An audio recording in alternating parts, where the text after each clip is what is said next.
बहुत समय पहले एक छोटे से गांव में दो दोस्त रहते थे जिनका नाम राजा और मोहन था।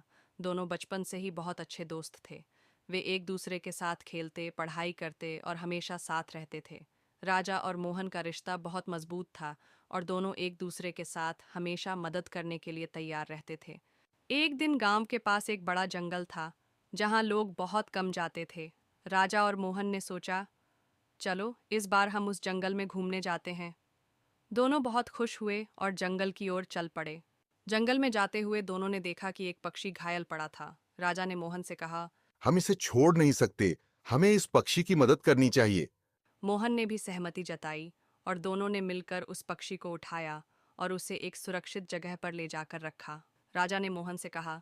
अगर हम इस पक्षी की मदद करते हैं तो वह ठीक होकर हमसे कभी नहीं मिलेगा। मोहन मुस्कुराया और बोला। मोहब्बत और दोस्ती कभी नहीं बदलती।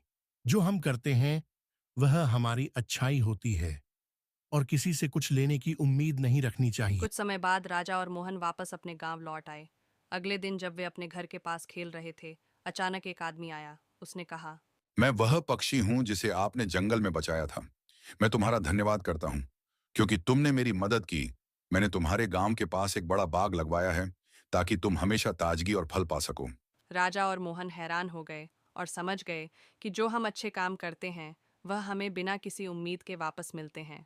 उन्होंने एक दूसरे को देखा और मुस्कुराए, यह जानते हुए कि सच्ची दोस्ती और अच्छाई कभी व्यर्थ नहीं जाती। सीख। सच्ची दोस्ती और अच्छाई कभी बेकार नहीं जाती। अगर आप दिल से किसी की मदद करते हैं तो अच्छे दिन आपके पास ज़रूर आते हैं।